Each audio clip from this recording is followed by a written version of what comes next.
In this part 2 of the week 5 process modeling, we continue with the error analysis of the Euler method. Numerical solutions for ODE will have two types of error: truncations or discretization error, and then round-off errors. Um, the truncation error is composed of two parts. The first is the local truncation error, and the second is a propagated truncation error. What is important in here is that we can approximate the magnitude and properties of truncation error by using a Taylor series expansion. If we do so, as in defined and as in this equation 22.6, then we can get that the Rn or the remainder term is defined as in 22.7. Okay, and 22.8 in here is showing an alternative form. Okay, if we put in substituting equation the previous equations into 22.6 and 22.7. Anyway, what is important is that we look at equations 22.9 and what is applicable for the Euler methods is equation 22.10 and equation 22.11, where we see that the errors that we have in here is equivalent to the step size raised to 2. Okay, so what this basically lead us to conclusions is that the global error can be reduced by decreasing the step size. So you can use a smaller step size. Okay, that means you will have more steps, and the method will provide error free if the underlying function is linear, because the second derivative of the straight line will be 0. Okay, and this is consistent because Euler's method is referred as a first order method. And then the next in this slide, the thing that is important is that we need to basically show what is the value of the step size that we require to end up with the stable solutions. Okay, let's say we have a very simple ODE with this particular form. Then calculus can be used to derive the solutions. Okay, and then if we use the Euler method to solve the same problem numerically, then we will have this particular expression. Okay, then of course what you want is that the value of this yi plus 1 will be lower than this value of yi, for example. If not, then you will not have the stable solutions. Then the value will keep on increasing and increasing. Okay, so that means that your h should be less than 2 divided by a in order for you to have a stable solutions, or a solutions that will reach somewhere. Okay, so that this magnitude of a in your ODE determines the stability of your solution. Okay, that we will see in the next example, for example. Okay, on how we do these things. So let's illustrate this one in terms of the previous case that we derived in the previous week. So let's say we have a tank with the constant volume of V equal 1, which has an inflow volumetric flow rate of Q equal 1, and an inflow concentration of Cin equal 1. And then we have as the initial value is that the C at T equals 0 is equal 0. So now what we can do in here is that we define that V is constant. If we define that the volume in here is constant, then it can be taken out of your derivative term in here. And then we also make an assumption that Q in equal Q out is equal Q, and then C out is equal C. Then we can simplify the derivative as in this form in here. Okay. Then this part in here, this MATLAB file in here is basically giving you define the unsteady state tank model. Basically this one is the derivative term that you have in that one. So this dc over dt is equal q divided by v c in minus c.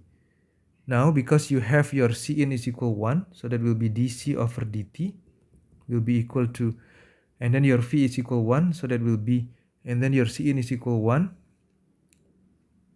Okay, so you will have basically 1 minus c, right? So that will be 1. Or if I want to expand these things, yeah, that one will be dc over dt will be equal 1 minus c. Then we want to basically check the stability range for this particular value. In here, what we have in here is basically the left endpoints. This one in here is the right endpoint.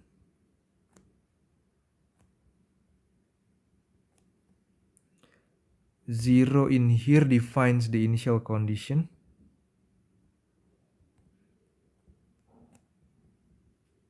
So this will be the value of the c, which is equal to 0 at t equal 0. Okay, and then this 5, 10, 20, 50, 100 is defining the number of steps. Okay, so this one is defining the number of steps. So if we use a step number of 5, 10, 20, 50, and 100, this one is steps. That means the step size will be equal to, in here will be 10 minus 0 divided by 5, which is equal to 2. Because you start from 10, you start from 0, you end up at 10. So this one will be basically the value of your last point, and this 0 is the initial point. So this one is the left endpoint, this one is the right endpoint. And for 10, we have a step of 1, step size of 1. For 20, we have a step size of 0.5. For 50, we have a step size of 0.2. For 100, we have a step size of 0.1. Now we compare back again with these things in here. We notice that this h should be less than 2 divided by a in order for our solutions to be stable.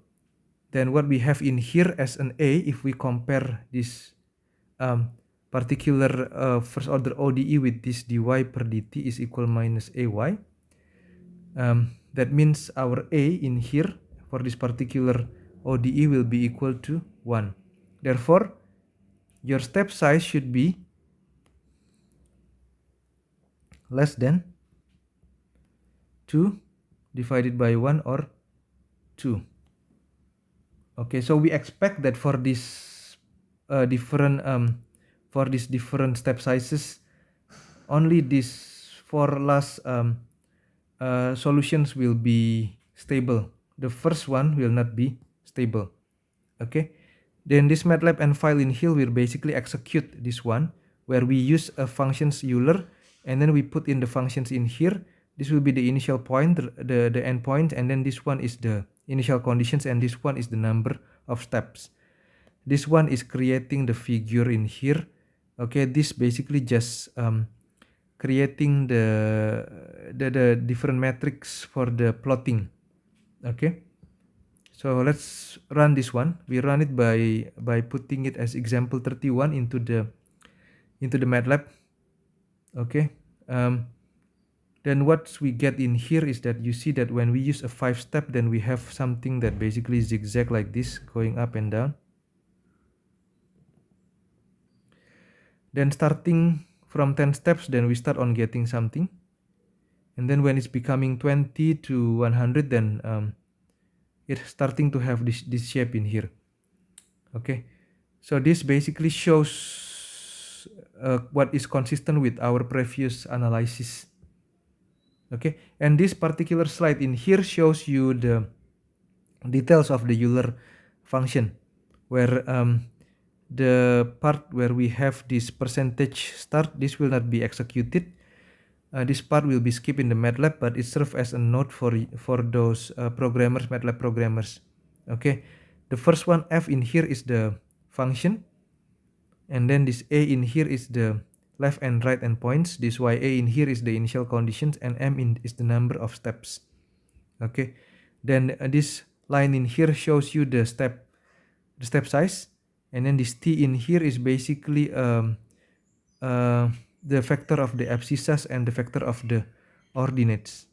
Okay, on basically it has the same dimensions with the number of the steps that you take in your Euler method. Okay, and then this one in here is basically shows the loop, and then it gives this final vector that consists of the time, and then the factors of the concentrations in this particular example. On another particular example, it may be different. Okay, so the discussions on the Euler method will be concluded here. Okay, I'll move into the Runge-Kutta method in the next video. Thank you.